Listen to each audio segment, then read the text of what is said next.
الحمد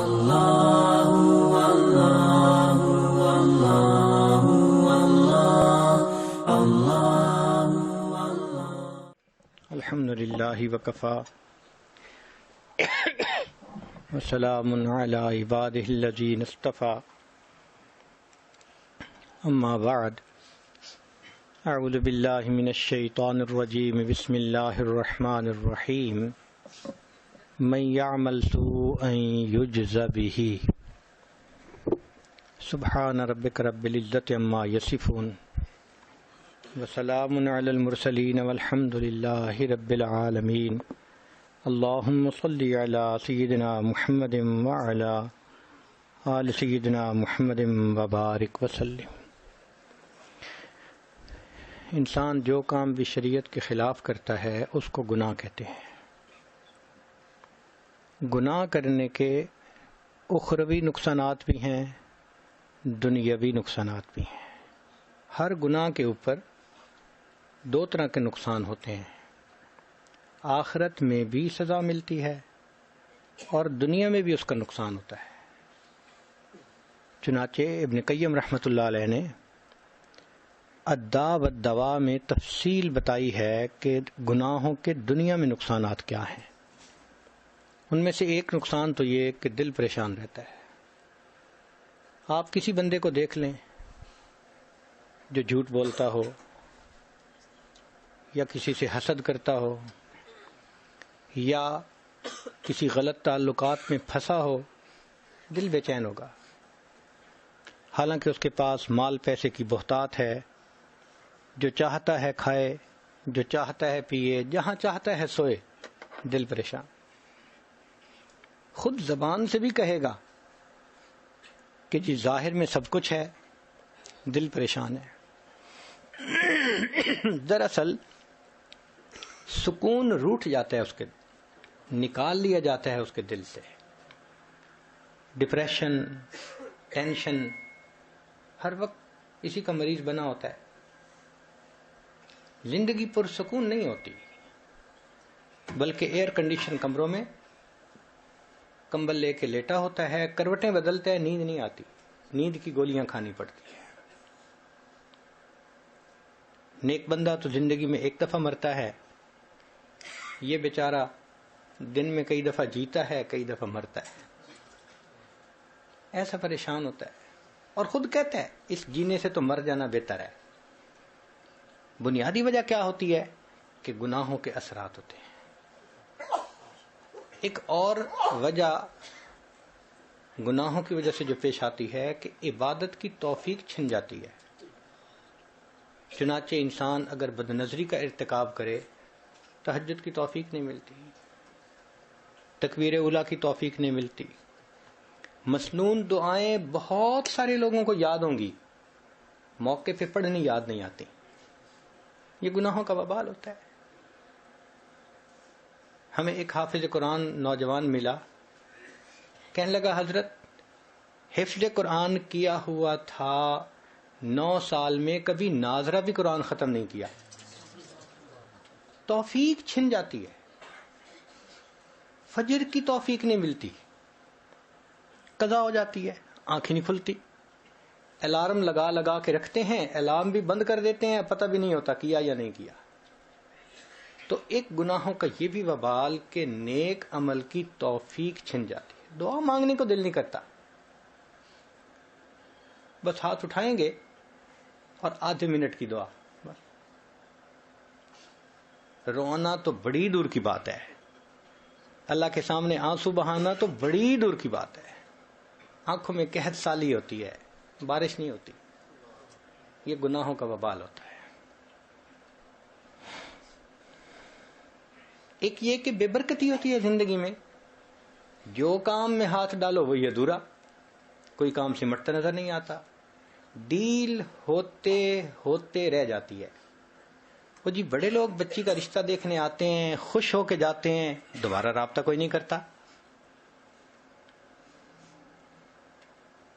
وہ جی بچے کا کوئی بزنس کا سبب نہیں بن رہا، یوں لگتا ہے کہ اتنی محنت کے باوجود کام سمٹتا نظر نہیں آتا۔ تو اس کی وجہ کیا ہوتی ہے بے برکتی ہوتی ہے، نہ وقت میں برکت نہ صحت میں برکت۔ اب 22 سال کا نوجوان ہو اور شکایت کرے جی کہ مجھے لو بیک پین ہے، تو یہ بے برکتی کے سوا اور کیا ہے؟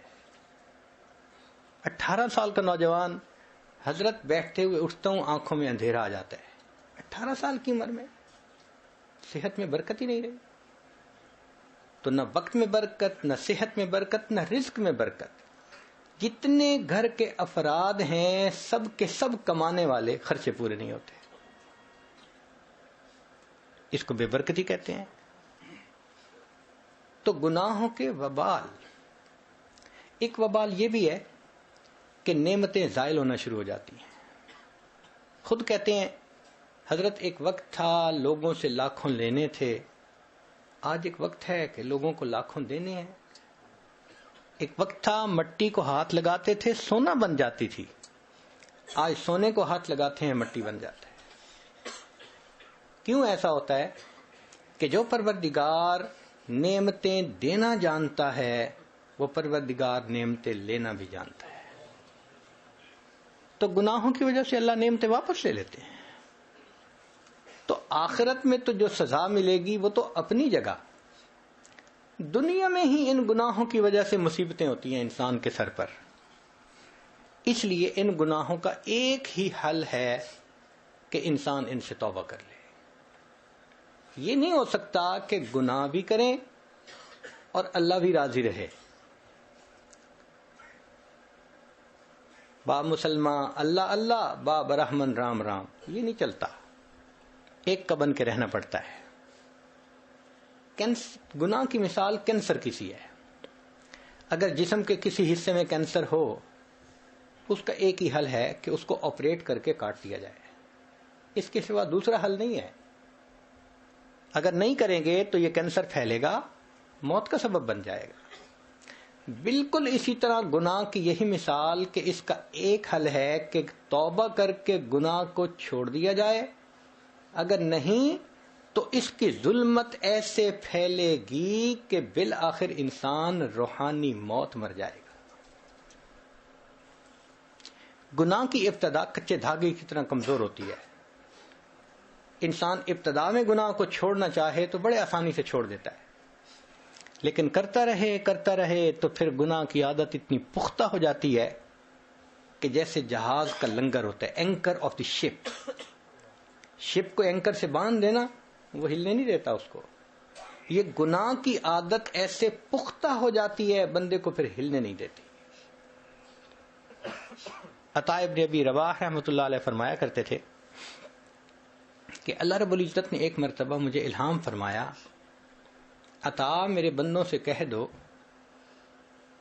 کہ جب تم گناہ کرنے لگتے ہو ان تمام دروازوں کو بند کر دیتے ہو جس سے مخلوق دیکھتی ہے، اس کو بند نہیں کرتے جس سے میں پروردگار دیکھتا ہوں، کیا اپنی طرف دیکھنے والوں میں سب سے کم درجے کا مجھے سمجھتے ہو؟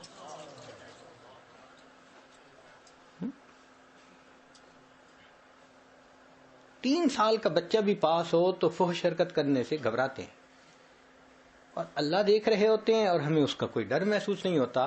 اس کا مطلب یہ کہ ہم نے اللہ کی اتنی بھی قدر نہ کی، اتنا بھی لحاظ نہ کیا۔ تو گناہوں کے اپنے اثرات ہیں۔ ہمارے ایک بزرگ فرمایا کرتے تھے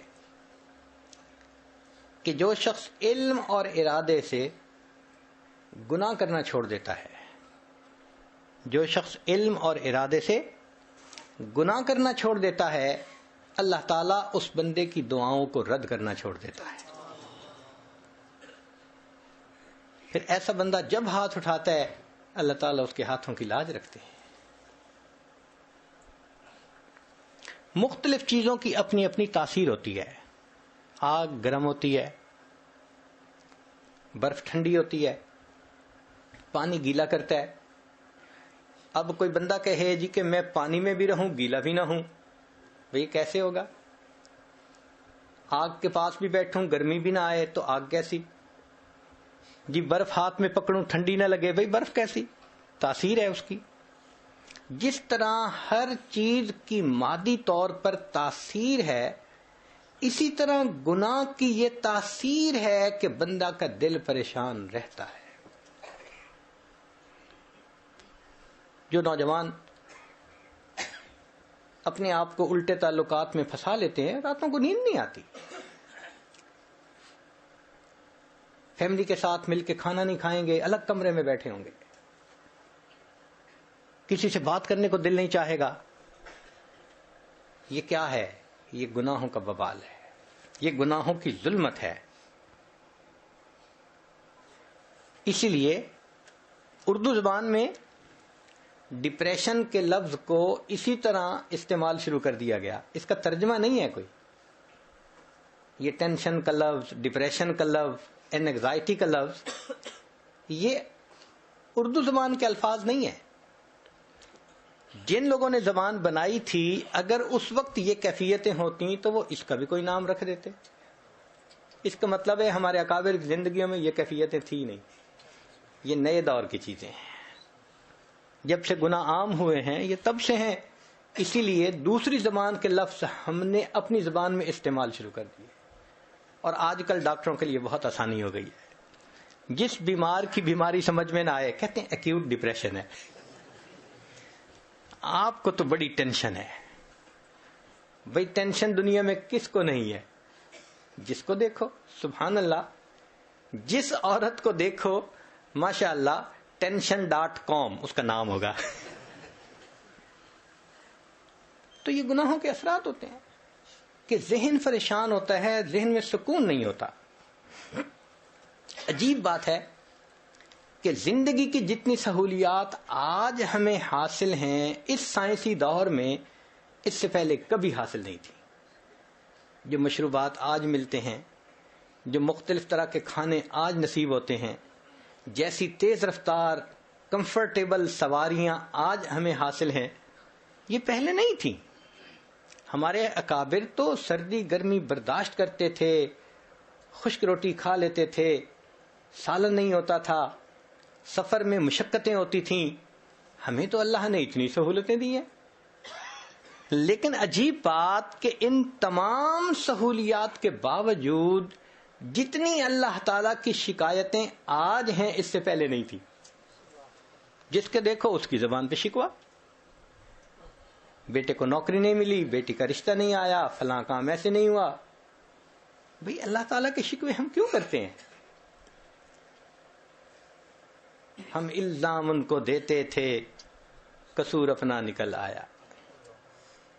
اللہ تعالیٰ ارشاد فرماتے ہیں ما اصابکم من مصیبت فبما کسبت ایدیکم، جو مصیبت تمہیں پہنچتی ہے تمہارے ہاتھوں کی کمائی ہوتی ہے۔ تو اپنے گناہوں کا وبال ہوتا ہے اور شکوے اللہ کے۔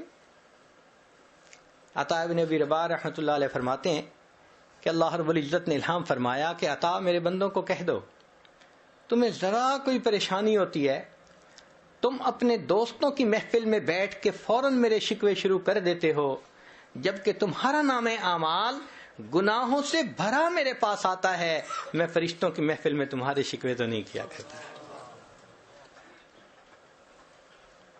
تو سہولیات بھی اتنی کہ کبھی اتنی نہیں تھی، اور اس پر دیکھو کہ شکوے بھی اتنے۔ اچھا بیماریاں بھی وہ ہیں جن کا تعلق کم کھانے سے نہیں ہے، زیادہ کھانے سے۔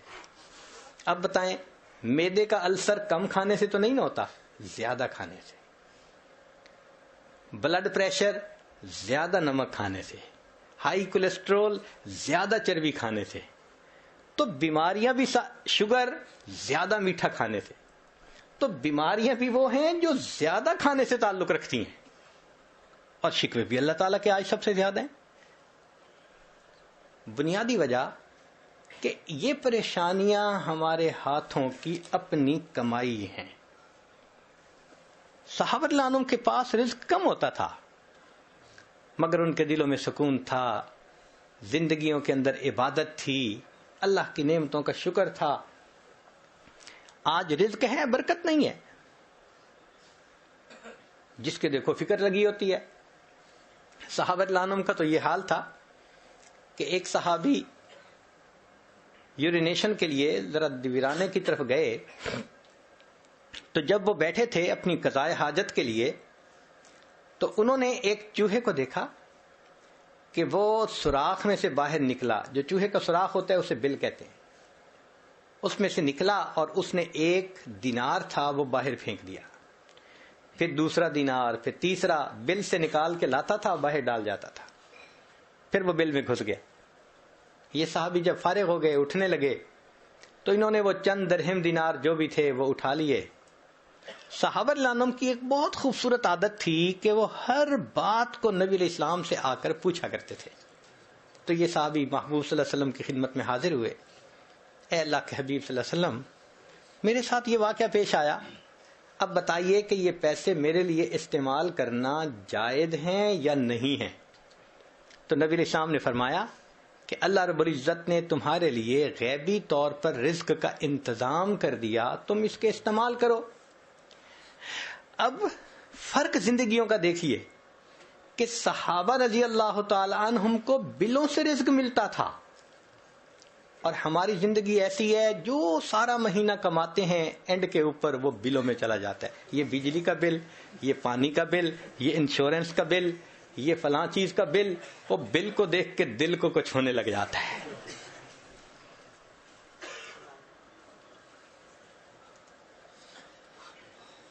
تو ہمارے لیے اب ایک ہی راستہ ہے کہ ہم اپنے گناہوں سے سچی توبہ کریں اور اللہ رب العزت کے فرما بردار بندوں میں داخل ہو جائیں.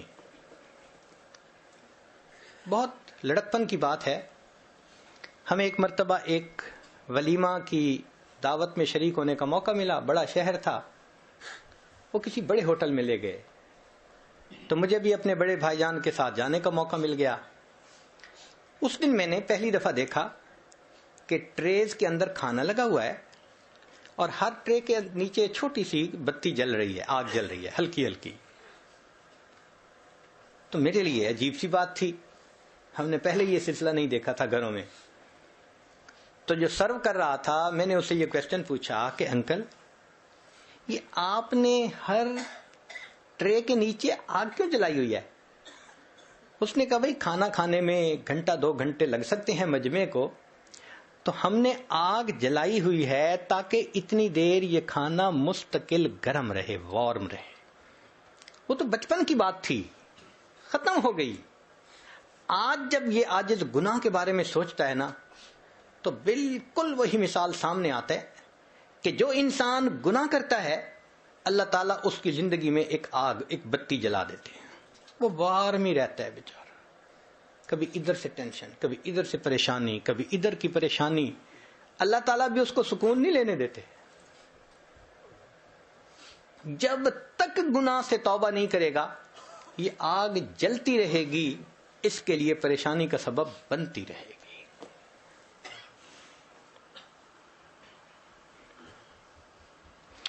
چنانچہ ہمارے اکابر نے لکھا ہے کہ انسان گناہ کیوں کرتا ہے، اس کو مکافات عمل کا یقین نہیں ہوتا. مکافات عمل سے کیا مراد؟ ہم بچھو کو کیوں ہاتھ نہیں لگاتے؟ پتہ ہوتا ہے کہ یہ ڈنک لگائے گا، اس لیے دور ہٹتے ہیں. سانپ کو کیوں ہاتھ میں نہیں پکڑتے؟ یقین ہوتا ہے یہ ڈسے گا، موت آ جائے گی. بجلی کی تار کو کیوں نہیں ہاتھ لگاتے؟ بھئی جھٹکا لگے گا، انسان مر جائے گا. جب ہمیں پتہ ہوتا ہے کہ اس ایکشن کا ایک ری ایکشن ہونا ہے تو پھر ہم محتاط رہتے ہیں. اب آپ میں سے کتنے لوگ ہیں جنہوں نے بجلی کو خود ہاتھ لگا کے دیکھا؟ کبھی بھی نہیں دیکھا. بس صرف کسی کو بات سنی، مثال سنی اور عبادت پکڑ لی کہ مجھے نہیں ہاتھ لگانا. کتنوں نے بچھو کو ہاتھ لگایا؟ کوئی بھی نہیں لگاتا. سانپ کا نام لو تو ڈرنے لگ جاتے ہیں. بتائیں کہ جی یہ 100 یہ گلاب جامن ہے، صرف ایک کے اندر زہر ہے، کھا لیجئے، ہاتھ میں نہیں لگائیں گے. کیوں؟ ڈر ہے. تو جب ہمیں نقصان کا ڈر ہوتا ہے پھر ہم ہاتھ نہیں لگاتے. یہ دیکھیں اتنے بڑے بڑے شاپنگ مال ہوتے ہیں، وہاں کیمرہ سسٹم لگا ہوتا ہے. اب خریدنے والے جو لوگ آتے ہیں ان کو پتہ ہوتا ہے کہ ہمیں دیکھا جا رہا ہے، شاپ پکنگ کوئی نہیں کرتا, کوئی چوری نہیں کرتا. تو جب ہمیں یقین ہے نقصان ہوگا ہم وہ کام نہیں کرتے. جب یقین ہے کہ ہمیں پکڑ لیا جائے گا ہم وہ کام نہیں کرتے. جب یہ یقین ذہن سے نکل جاتا ہے کہ اللہ ہمیں دیکھ رہا ہے, جب یقین ذہن سے نکل جاتا ہے کہ گناہ کا وبال آئے گا, پھر ہم بے دڑ ہو کر کے گناہ کر رہے ہوتے ہیں, احساس ہی نہیں ہوتا. اب سوچئے, حدیث مبارکہ ہے, تم اگر دوسروں کی بیویوں کے ساتھ پرہیزگاری کا معاملہ کرو گے, لوگ تمہاری عورتوں کے ساتھ پرہیزگاری کا معاملہ کریں گے. حدیث مبارکہ ہے. امام شافعی رحمۃ اللہ علیہ فرماتے تھے کہ زنا ایک ایسا گناہ ہے جو دین ہوتا ہے, جو قرض ہوتا ہے بندے کے اوپر. چنانچہ اگر کسی نوجوان نے گناہ کیا تو یہ نہیں کہ گناہ کر لیا, اب اس گناہ کو چکانا ہے اس کے گھر کی کسی عورت نے, یا بیوی چکائے گی, یا بہن چکائے گی, یا بیٹی چکائے گی. علماء نے لکھا ہے کہ اس بندے کی گھر کی عورت کے ساتھ ضرور زنا کیا جائے گا, اور نہیں تو گھر کی دیواروں سے زنا کیا جائے گا. ہم کیا سمجھتے ہیں کہ ہم ہی دوسروں کی شکلیں دیکھ رہے ہوتے ہیں, ہمارے گھر کی عورتوں کی طرف دوسروں کی نظریں نہیں اٹھ سکتی. یہ اللہ کا بنا ہوا ایک نظام ہے. اب اگر یہ مکافات عمل کا یقین دل میں ہو تو پھر بندہ اللہ سے ڈرے گا. یہ یقین کمزور ہو گیا, احساس نہیں ہوتا کہ اس ایکشن کا ریئیکشن ہو کے رہنا ہے. دیکھیں اللہ تعالیٰ وہ ذات ہے, قرآن مجید میں فرمایا فَمَن يَعْمَلْ مِثْقَالَ ذَرَّةٍ خَيْرًا يَرَى, ذرہ کے برابر بھی نیکی کا عمل ہوگا اس کا بھی بدلہ دیں گے. ذرہ کے برابر گناہ کا کام ہوگا اس کا بھی ہم بدلہ دے کے رہیں گے. تو جہاں ایکوریسی لیول اتنا ہے کہ ذرہ جیسی نیکی بھی آنکھوں سے اوجھل نہیں ہو سکتی, ہم گناہ کر کے کیسے اس کے وبال سے بچ سکتے ہیں. اس یقین کو دل میں بٹھانے کی ضرورت ہے. صحابہ رضی اللہ عنہم کے دل میں یہ یقین بیٹھ گیا تھا. اسی لیے اندھیری رات ہے, قدرتاً ایک عورت, اس کے ہاتھ پر کسی مرد کا ہاتھ پڑا اس کے جسم پر, تو جب مرد نے اندھیری رات میں عورت کے جسم پر ہاتھ رکھا تو وہ عورت فوراً بولی, ڈر اس پروردگار سے جو اندھیرے میں اسی طرح دیکھتا ہے جس طرح وہ اجالے میں دیکھا کرتا ہے. یقین بنا تھا. کیا ایمان کا لیول ہے. اندھیرا ہے, کوئی قریب نہیں, کسی کو پتہ نہیں کیا ہو رہا ہے, عورت فوراً جواب دیتی ہے, ڈر اس پروردگار سے جو اندھیرے میں اسی طرح دیکھتا ہے جس طرح وہ اجالے میں دیکھتا ہے. تو یہ مکافات عمل کا یقین نہیں ہوتا کہ ہم جو کر رہے ہیں اس کا وبال لوٹ کے آنا ہے. نیکی کریں گے تو رحمتیں برسیں گی, اگر گناہ کریں گے تو لعنتیں برسیں گی. چنانچہ علماء نے لکھا ہے کہ ہر گناہ کا رد عمل ہوتا ہے مگر 3 انداز سے ہوتا ہے. سب سے پہلا اس کو نکیر کہتے ہیں. نکیر کا کیا مطلب؟ نقد سزا. بندے نے گناہ کیا, نقد سزا مل گئی. ایسا ہی ہے کہ غلطی کی, ایک تھپڑ پڑ گیا تو بندہ ذرا بچتا ہے, پھر اس کو نکیر کہتے ہیں. فوراً اس کا اثر سامنے آتا ہے. چنانچہ ایک زمیندار کا واقعہ سنیے کہ جس کی اتنی زمینیں تھیں کہ اس کی زمین میں کئی ریلوے اسٹیشن بنے ہوئے تھے. ریل چلتی تھی, ایک اسٹیشن پہ آتی تھی, پھر دوسرے ریلوے اسٹیشن پہ, پھر تیسرے پہ, اور یہ سب ریلوے اسٹیشن اس کی اپنی زمین میں تھے. ایک دن اپنے دوستوں کے ساتھ شہر کے چوک میں کھڑا گفتگو کر رہا ہے تو دوست نے کہا کہ آج کل بس تنگی ہے مال کی اور میں بہت پریشان ہوں. تو اس نے تکبر سے ایک بات کی کہ یار تم پریشان رہتے ہو کہ آئے گا کہاں پہ, اور میری یہ حالت ہے کہ میں پریشان رہتا ہوں لگاؤں گا کہاں پہ. تکبر, عجب. اور میری تو 40 نسلوں کو بھی پرواہ نہیں ہے. جب اس نے یہ تکبر کے الفاظ بولے اللہ نے اس کو اپنی پکڑ میں لے لیا. ہوا کیا؟ اب بزنس پہ نقصان سے نقصان، نقصان پہ نقصان، پیسے جانے شروع ہو گئے. 7 بیمار ہو گیا اور بیمار ہونے کے بعد 6 مہینے کے اندر یہ دنیا سے رخصت ہو گیا. اس کا ایک ہی بیٹا تھا، 17-18 سال اس کی عمر تھی لڑکے کی. ساری دولت، ساری زمین اس کے وراثت میں آ گئی.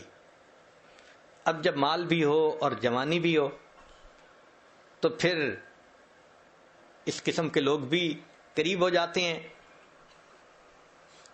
جو شراب اور شباب والے ہوں. چنانچہ اس کو انہوں نے برے رستے پہ ڈال دیا. اب یہ کبھی اس کے ساتھ رات گزار رہا ہے، کبھی اس کے ساتھ رات گزار رہا ہے. کسی نے اس کو اور بڑے شہر میں پہنچا دیا، پینے پلانے کی بھی عادت ڈال دی. اب بینک کا جتنا پیسہ تھا وہ لٹنے لگ گیا. کسی نے اسے کہا یہاں کیا دیکھو گے، ذرا باہر نکل کے دنیا دیکھو. تو اس نے اس کو کسی باہر کے ملک کا راستہ دکھا دیا کہ وہاں کے نائٹ کلب میں کیا ہوتا ہے. اب وہاں جا کے یہ پیسے لٹانے لگ گیا.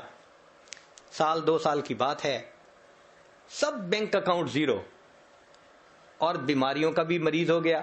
جب روز عیاشی کرنی ہے اور متعدد بار کرنی ہے تو نتیجہ کیا ہوگا؟ بیماریاں. نوجوان بچہ ہے مگر بیمار. اب زمینیں بچ گئیں. یہ کیا کرتا؟ زمین کا ٹکڑا بیچتا، جو پیسے ملتے پھر باہر کا ٹرپ لگاتا، پھر آ کے زمین کا اگلا ٹکڑا بیچتا. کچھ چند سالوں کے بعد ایک ایسا وقت بھی آیا اس کی ساری زمینیں بک گئیں، ایک مکان رہ گیا تھا. پھر یہ اپنے نشے سے نہیں رہ سکتا تھا، پیسے کی ضرورت تھی. ایک وقت آیا اس نے اپنا ذاتی مکان بھی بیچ دیا. مال بھی ختم، جائیداد بھی ختم، ذاتی مکان بھی بک گیا. اب رہنے کی بھی جگہ نہیں تھی. چنانچہ ایک وہ وقت بھی آیا جس شہر کے چوک میں کھڑے ہو کر اس کے باپ نے تکبر کا بول بولا تھا، میری 40 نسلوں کو بھی پرواہ نہیں، اسی چوک میں کھڑا ہو کر اس کا بیٹا لوگوں سے بھیک مانگا کرتا تھا. اللہ نے دکھا دیا میں دینا جانتا ہوں، میں لینا بھی جانتا ہوں. تمہارا بیٹا یہیں کھڑے ہو کر لوگوں سے بھیک مانگا کرے گا. اس کو نکیر کہتے ہیں، نقد سزا. یہ سزا کی پہلی قسم ہے.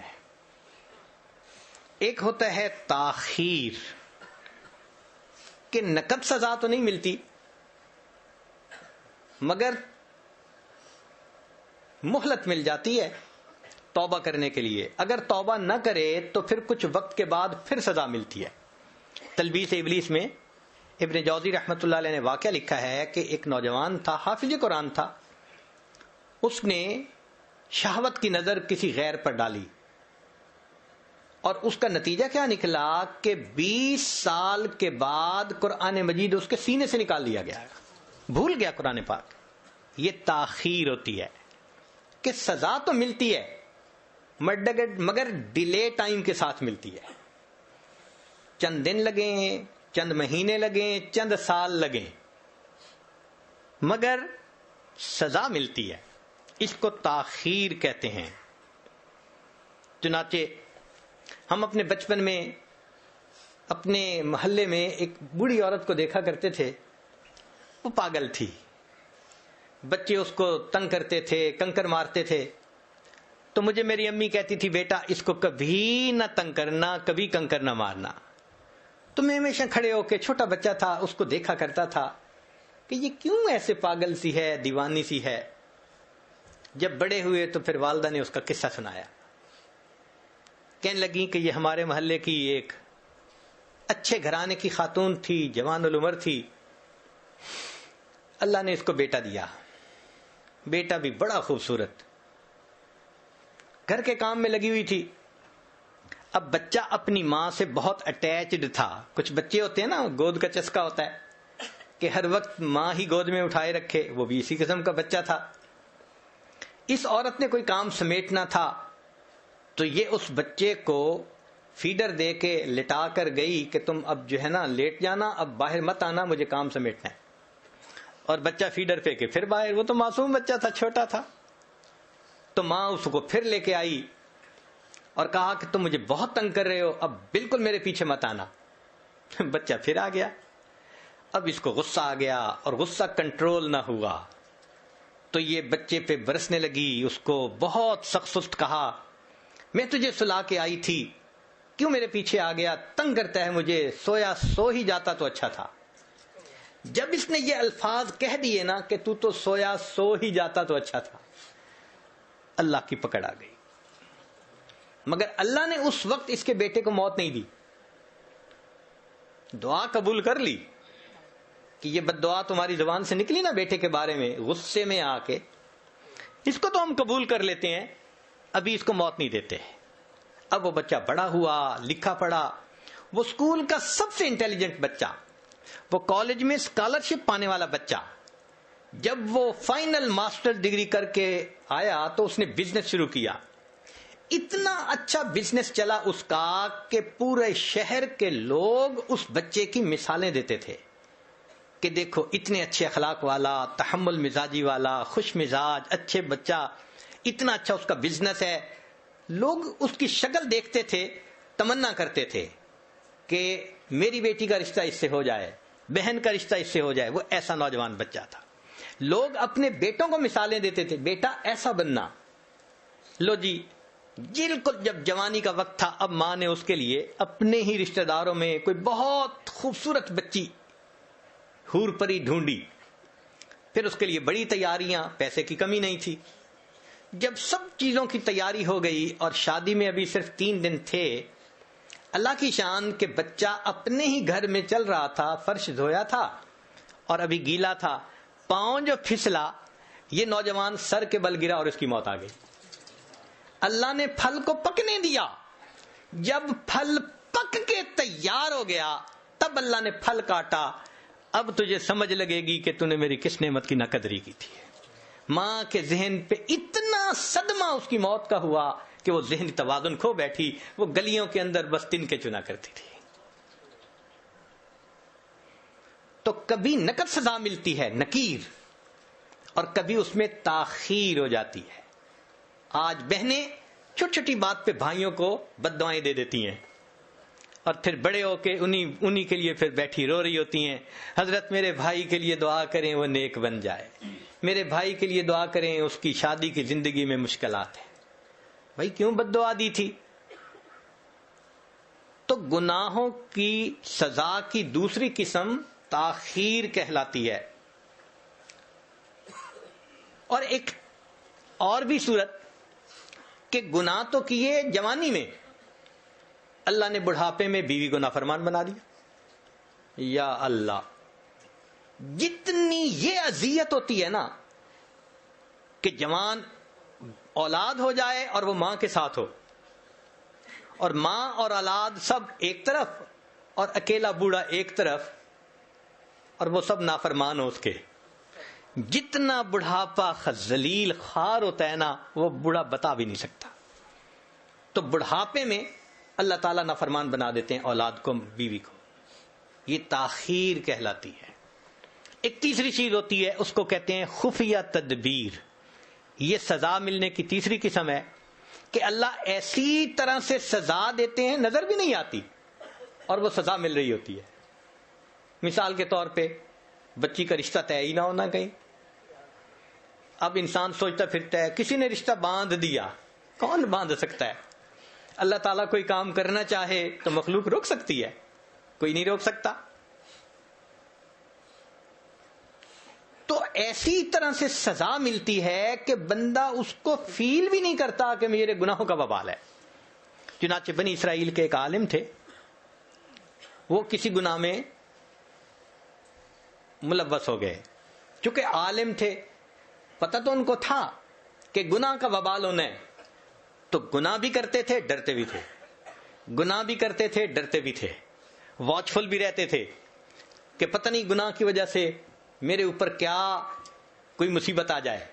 مگر نفس سے مجبور تھے, گناہ بھی کرتے تھے اور پریشان بھی رہتے تھے. 1 سال گزر گیا. 1 سال کے بعد انہوں نے دعا مانگتے ہوئے یہ الفاظ کہے کہ اللہ میں اپنے نفس کے ہاتھوں مجبور ہو کے گناہ کرتا ہوں، تو کتنا مہربان ہے، تو نے مجھے اپنی نعمتوں سے محروم نہ کیا۔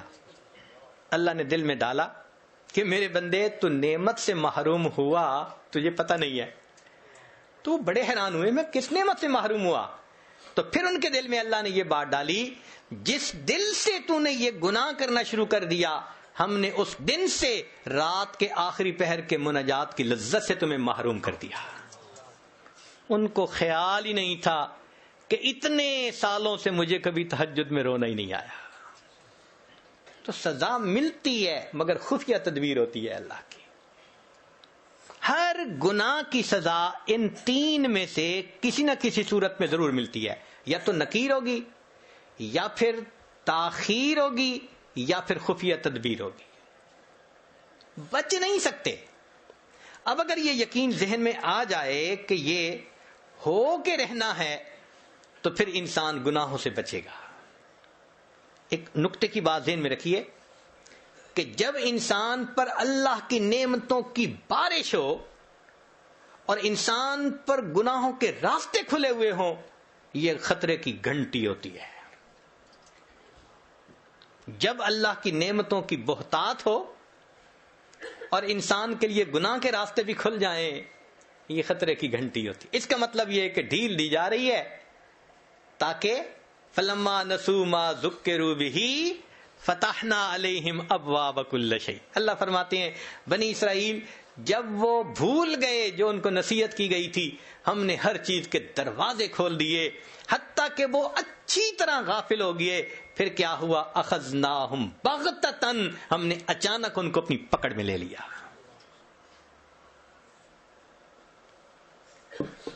ہمارے اکابر نے لکھا ہے کہ انسان اپنے دل کو دیکھے تو خود ججمنٹ کر سکتا ہے کہ دل منور ہے یا دل سیاہ ہے۔ یہ بہت آسان کام ہے، ضروری نہیں کہ ڈاکٹر کے پاس جائیں گے تو ڈاکٹر بتائے گا۔ اس کا لٹمس ٹیسٹ ہم خود بھی کر سکتے ہیں۔ مثلا دل سیاہ ہونے کی علامتیں، پہلی بات گناہ کی جھجک ختم ہو جاتی ہے۔ بیوی پوچھتی ہے دیر سے کیوں آتے ہیں؟ بس میں آتا ہوں، میرا کام ہے، تم کیوں پوچھتی ہو؟ تمہارا کیا واسطہ ہے؟ وہ جو ایک جھجک ہوتی ہے نا دل میں، وہ ختم۔ اچھا کوئی کیا کر لے گا؟ بیٹا کہتے ہیں ابو کو پتہ بھی چل گیا کیا ہو جائے گا؟ یہ جو جھجک کا ختم ہو جانا ہے، یہ پہلی نشانی ہوتی ہے دل کے سیاہ ہونے کی۔ اچھا کوئی میرا کیا بگاڑ لے گا؟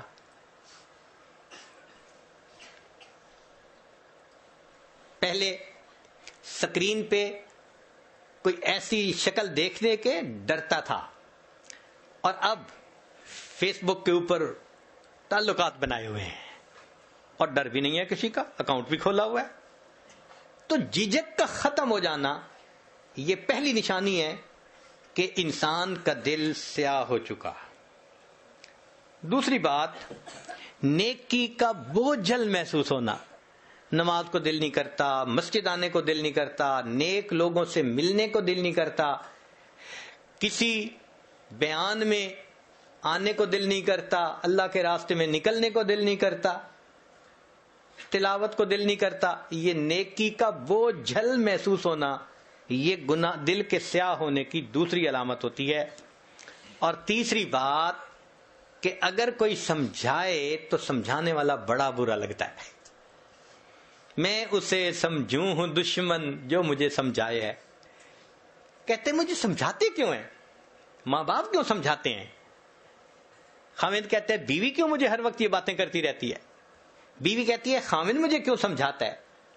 بھئی جو سمجھا رہا ہے وہ تو خیر خواہ ہے، مگر دل جب سیاہ ہوتا ہے تو خیر خواہ بدخواہ نظر آ رہا ہوتا ہے۔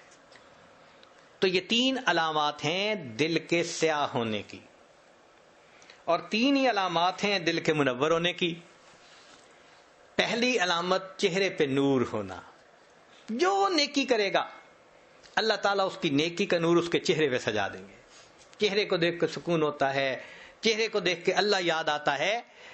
یہ اللہ والوں کے چہرے اس بات کی علامت ہوتے ہیں۔ فرمایا میرے بندے جتنا چاہے چھپ کر میری عبادت کر، میں تیری عبادت کے نور کو تیرے چہرے پہ سجا دوں گا۔ یہ اللہ نے میک اپ کر دیا ہوتا ہے ان کا. آپ کبھی کمپیئر کریں نا اللہ والوں کے چہروں کو اور دوسری طرف جو سٹار کہلاتے ہیں, ادھر ادھر سکرینوں پہ تماشے کرتے ہیں, ناچتے پھرتے ہیں, ان کے چہرے پہ دیکھیں کہ کتنی ظلمت ہوتی ہے, اور ان اللہ والوں کے چہروں کے سکون کو بھی ذرا دیکھا کریں, فرق واضح نظر آتا ہے. چہرے پہ نور ہونا اور دوسری بات ان کے دل میں سرور ہوتا ہے. جو حالات بھی ہوں, پریشانی کے ہیں, مشکل کے ہیں, دل پرسکون ہوتا ہے, دل میں سرور ہوتا ہے.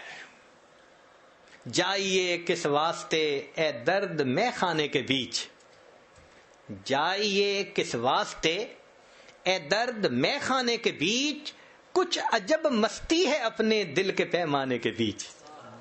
دل میں ایک مستی ہوتی ہے, دل میں ایک لذت ہوتی ہے, سکون ہوتا ہے دل میں. تو چہرے پہ نور ہونا, دل میں سرور ہونا, اور تیسری بات کاموں میں اللہ کی مدد ہونا. جو کام کرنا ہوتا ہے اللہ کڑیاں جوڑتے ہیں.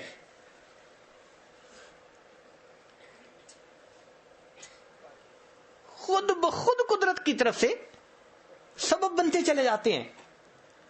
اللہ تعالیٰ ان کو دنیا کے معاملات میں الجھنے نہیں دیتے, ان کے کام سنوار دیتے ہیں, نکال دیتے ہیں.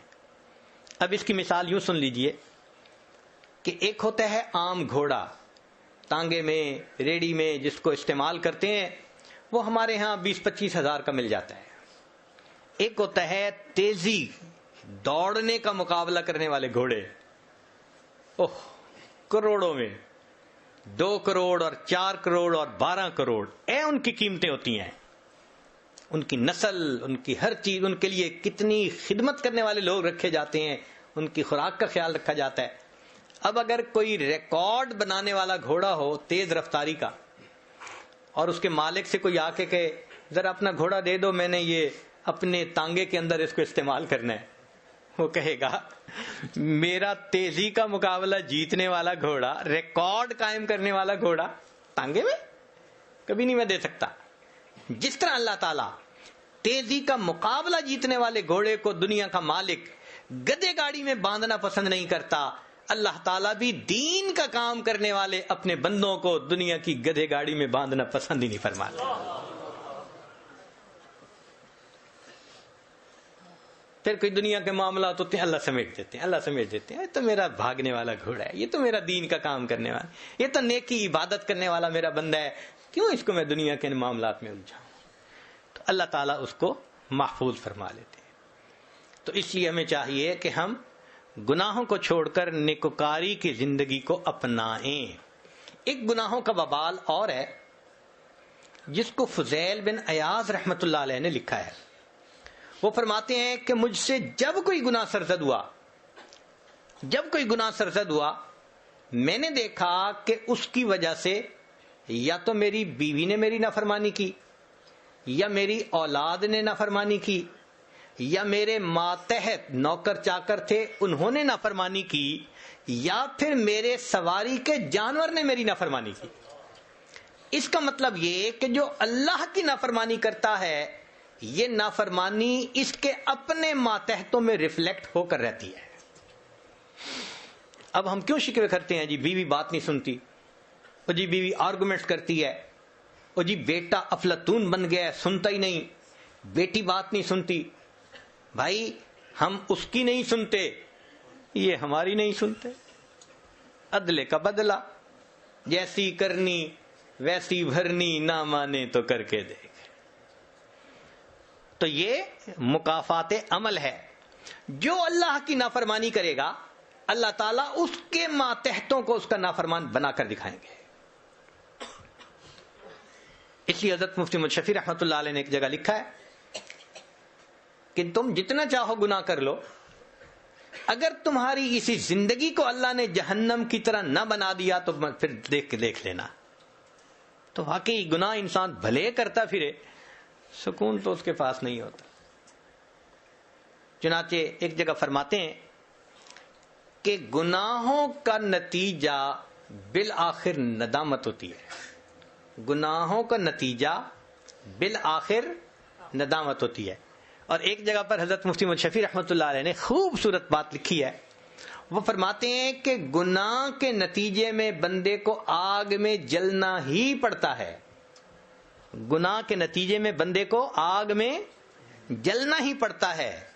دو صورتیں ہیں، یا تو اسی دنیا میں ندامت کی آگ میں جلے، بھئی یہ ریپینٹ کرنا یہ بھی تو ایک آگ ہے نا جو اندر لگی ہوتی ہے، یا تو اسی دنیا میں ندامت کی آگ میں جلے اور توبہ کر لے تو گناہ کو معاف کر دیا جائے گا، اور اگر نہیں کرے گا تو پھر اس گناہ کے بدلے جہنم کی آگ میں تو جلنا ہی پڑ جائے گا. تو یا تو شرمندگی کی آگ ہے یا پھر جہنم کی آگ ہے. گناہ کا نتیجہ ایک ہی ہے. اور سچی بات یہ ہے قیامت کے دن کی شرمندگی بہت بڑی اور بہت بری ہوگی. ساری مخلوق تو دو بندوں کے سامنے کی ذلت برداشت نہیں نہ کر سکتے، قیامت کے دن ساری مخلوق کے سامنے کی ذلت کیسے برداشت کر سکیں گے؟ علامہ اقبال کے کچھ اشعار حضرت مولانا محمد الیاس رحمت اللہ علیہ جو بانی تبلیغی جماعت ہیں ان کو بہت اچھے لگتے تھے، اور شعر بھی واقعی عجیب کہے ہیں اس نے. بلکہ وہ تو فرمایا کرتے تھے کہ میں گمان کرتا ہوں ان اشعار کی وجہ سے اللہ نے اس کی بخشش فرما دی ہوگی. اشعار ہیں کہ اس نے لکھا، اے اللہ تو غنی از ہر دو عالم من فقیر. اے اللہ آپ دو عالم سے غنی ہیں اور میں فقیر ہوں. تو غنی از ہر دو عالم من فقیر، روز محشر عذرہائے من پذیر. اے اللہ قیامت کے دن میرے عذروں کو قبول کر لیجئے گا. گر تمہیں بینی حسابم ناگزیر، اور اگر آپ فیصلہ کر لیں کہ میرا حساب لازمن لینا ہے، از نگاہ مصطفیٰ پناہ بگیر. اللہ پھر مصطفیٰ کریم کی نگاہوں سے اوجھل میرا حساب لینا، مجھے اپنے آقا کے سامنے بڑی شرمندگی ہوگی. واقعی بات ٹھیک ہے. اگر قیامت کے دن اللہ رب العزت نے ہمیں یہ چوائس دے دیا، میرے بندے یا تو یہ راستہ چن لے کہ ہم تیرے گناہ تیرے سب رشتہ داروں کے سامنے ابھی ظاہر کرتے ہیں، تیری زندگی کی ویڈیو ماں کو کہیں گے تیری اولاد کو دکھاتے ہیں، بیوی کو کہیں گے تیرے خاوند کو دکھاتے ہیں، استاد کو کہیں گے تیرے شاگردوں کو دکھاتے ہیں، اور بیٹی کو کہیں گے تیری زندگی کی ویڈیو تیرے باپ کو دکھاتے ہیں، یا پھر خود جہنم میں چلی جا. میرا خیال ہے ہم کہیں گے اللہ ہم خود جہنم میں چلے جاتے ہیں، زندگی کی ویڈیو نہ دکھانا. کوئی بیٹی برداشت کرے گی کہ باپ اس کی وہ تماشا دیکھے؟ کوئی بیوی برداشت کرے گی کہ خاوند دیکھے؟ ماں برداشت کرے گی کہ اولاد اس کا وہ تماشا دیکھے؟ یہ تو اللہ کی رحمت ہے جس نے ہمارے عیبوں کو چھپایا ہوا ہے. بس ہم یہ دعا کریں کہ مولا آج تک جو گناہ کیے بس ہم بھولے رہے، آپ ہم پر رحمت فرمائیے، ان گناہوں کو معاف کر دیجئے. اللہ آپ نے زندگی میں ہمارے گناہوں پہ پردہ پوشی فرمائی، ہم قیامت کے دن اس کی پردہ پوشی کے زیادہ مستحق ہیں. اللہ اس دن پردہ پوشی فرما دیجئے گا اور اس دن ہمیں اپنی رحمت عطا فرما دیجئے گا. لہذا آج ہم گناہوں سے توبہ کر کے ایک نئی ایمانی اسلامی زندگی بسر کرنے کا دل میں عہد کریں. وآخر دعوانا ان الحمد للہ رب العالمین. دعا کر لیجیے. سبحان ربی العلی الوہاب اللہم صلی علی سیدنا محمد وعلی آل سیدنا محمد وبارک وسلم. اے کریم آقا، جس خاتون اور جن مرد کا نکاح ہوا اللہ ان کو خوشیوں بھری زندگی نصیب فرما، ان کے رزق میں برکت عطا فرما، دین میں برکت عطا فرما، صحت میں برکت عطا فرما، کاموں میں برکت عطا فرما. اللہ ان کے ساتھ اپنی مدد شامل حال فرما، ان کو بری نظر سے محفوظ فرما، برے اثر سے محفوظ فرما، جادو ٹونے سے محفوظ فرما، حاسدوں کے حسد سے محفوظ فرما، اپنی رحمتوں کی پشت پناہی نصیب فرما. زندگی میں کبھی بھی بے سہارا نہ فرما، کبھی بھی بے آسرا نہ فرما، کبھی بھی اپنے در سے دور نہ فرما، کبھی بھی نفس اور شیطان کے حوالے نہ فرما. میرے مولا ایک دوسرے کی قدردانی کی توفیق عطا فرما، ایک دوسرے کے ساتھ محبت و پیار سے رہنے کی توفیق عطا فرما. اے اللہ ایک دوسرے کو اے اللہ محبتوں سے اے اللہ ساری زندگی نبھانے آنے کی توفیق عطا فرما، اس نکاح کو دونوں طرف کے خاندانوں کے لیے خوشیوں کا سبب بنا، دونوں طرف کے والدین کے لیے خوشیوں کا سبب بنا۔ اے اللہ ان کو بری نظر سے محفوظ فرما، برے اثر سے محفوظ فرما، جادو ٹونے سے محفوظ فرما، سفلی عمل سے محفوظ فرما، انہیں اپنی رحمتوں کا سایہ نصیب فرما۔ اے اللہ ان کو ایک دوسرے کے شر سے بچنے کی توفیق عطا فرما، خیر کے اوپر ان کو جمع فرما۔ اے اللہ ایک دوسرے کی قدردانی کی توفیق عطا فرما۔ اے اللہ ان کو اخلاق محمدی کے مطابق زندگی گزارنے کی توفیق عطا فرما۔ اے اللہ ان کو سنت زندہ کرنے والا جوڑا بنا، دین کی خدمت کے لیے قبول فرما۔ اے اللہ پوری زندگی نیکی پر جمے رہنے کی توفیق عطا فرما۔ اے اللہ ان زوجین وہ محبت عطا فرما جو آپ نے آدم علیہ السلام اور اماں حوا کے دل میں عطا فرمائی، وہ محبتیں عطا فرما جو آپ نے ابراہیم علیہ السلام اور اماں ہاجرہ کے دل میں عطا فرمائی۔ اللہ وہ محبتیں عطا فرما جو آپ نے نبی علیہ الصلوۃ والسلام اور اماں عائشہ صدیقہ عنہا کے دل میں عطا فرمائی۔ وہ محبتیں عطا فرما جو سیدنا علی عنہ اور سیدہ فاطمہ الزہرا عنہا کے دل میں عطا فرمائی۔ اللہ ان کو خیر پر جمع فرما، اپنے پسندیدہ بندوں میں شامل فرما۔ رب کریم ہماری ان دعاؤں کو اپنی رحمت سے قبول فرما۔ اس مجلس میں جتنے نوجوان ہیں شادی کی عمر کو پہنچ گئے، اللہ ان کو نیک دیندار قدردان زندگی کا ساتھ نصیب فرما۔ اللہ جن گھروں میں جوان بچیاں موجود ہیں ان ماں باپ کے لیے بچیوں کے فرض ادا کرنے آسان فرما۔ اللہ رحمتوں کا معاملہ فرما۔ اے کریم آقا ہمارے گناہوں کو معاف فرما، خطاؤں سے درگزر فرما، عیبوں کی پردہ پوشی فرما۔ میرے مولا ہم بھولے بھٹکے زندگی گزارتے پھرے، آج احساس ہوا اپنے گناہوں کا۔ میرے مولا ہم آپ کے عذاب کے تحمل نہیں کر سکتے، اللہ ہم پر رحمت کی نظر فرما دیجئے، اللہ معاف فرما دیجئے۔ اے کریم معاف کر دیجئے، اے رحیم معاف کر دیجئے، اے حنان معاف فرما دیجئے، اے منان معاف فرما دیجئے۔ اللہ ہم پر رحمت کی نظر فرما دیجئے، اللہ ہم پر رحمت کی نظر فرمائیے۔ اے اللہ ہم آپ کی ناراضگی سے ڈرتے ہیں، اے اللہ ہم سے ناراض نہ ہوئیے۔ اللہ ہمیں توبہ کی توفیق عطا فرمائیے، نیکی کی زندگی عطا فرما دیجئے، اپنے پسندیدہ بندوں میں شامل فرما لیجئے۔ اٹکے کاموں کا ہونا آسان فرما، الجھے کاموں کو اپنی رحمت سے سلجھا۔ اللہ گھروں کے اندر محبتیں الفتیں پیدا فرما۔ اے اللہ بیویوں کو خامدوں بچوں کی خوشیاں نصیب فرما، خامدوں کو بیوی بچوں کی خوشیاں نصیب فرما۔ اے اللہ ماں باپ کو اولادوں کی خوشیاں نصیب فرما۔ اے اللہ اپنی رحمت کے ساتھ ہمیں نیکوکاری کی زندگی نصیب فرما۔ پروردگار عالم قرضوں سے محفوظ فرما، مرضوں سے محفوظ فرما، ذلت سے محفوظ فرما، علت سے محفوظ فرما، قلت سے محفوظ فرما۔ پوری دنیا میں جہاں دین کا کام ہو رہا ہے اللہ شرف قبولیت عطا فرما۔ مدارس عربیہ کی حفاظت فرما، دعوت و تبلیغ کے کام کی حفاظت فرما، جہاں اللہ لوتی ان خانقاہوں کی حفاظت فرما۔ اللہ اپنی رحمت کے ساتھ دین کی کوششیں ہو رہی ہیں ان کے لیے آسانیاں فرما۔ اللہ ہماری ان دعاؤں کو قبول فرما، ہدایت کی ہواؤں کو عام فرما۔ اللہ اپنے گھر کا دیدار بار بار عطا فرما، اپنے حبیب صلی اللہ علیہ وسلم کی در کی قبولیت والی بار بار حاضری نصیب فرما۔ اے اللہ ہماری ان دعاؤں کو اپنی رحمت سے قبول فرما۔ دور قریب سے جو مرد تشریف لائے عورتیں آئیں اس مجلس میں شرکت کے لیے، اللہ سب کے دلوں کی نیک مرادوں کو پورا فرما۔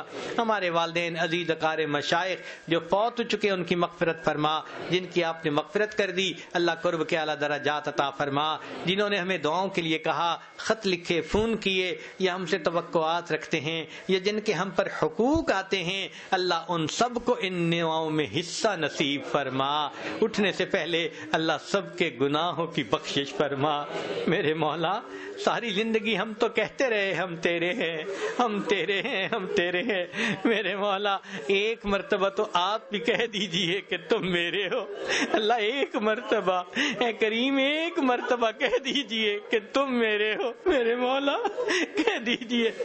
اللہ یوسف علیہ السلام نے بھائیوں کو معاف کرتے ہوئے کہہ دیا تھا، لا تثریب علیکم اليوم، جاؤ تمہارے اوپر کوئی قصور نہیں، گناہ نہیں۔ آپ کے پیارے حبیب صلی اللہ علیہ وسلم نے بھی قریش مکہ کو معاف کرتے ہوئے یہی الفاظ کہے تھے فتح مکہ کے دن، لا تثریب علیکم اليوم۔ اللہ آپ سب کریموں سے بڑے کریم ہیں اور آپ کو اپنی شان کریمی پہ بڑا ناز ہے۔ آپ نے قرآن مجید میں اس کے تذکرے بھی فرمائے ہیں۔ اللہ آج شان کریمی رحمی کا اظہار فرما دیجئے. آپ بھی بندوں کو یہی فرما دیجئے لا تثریب علیکم اليوم اذهبوا انتم الطلقاء.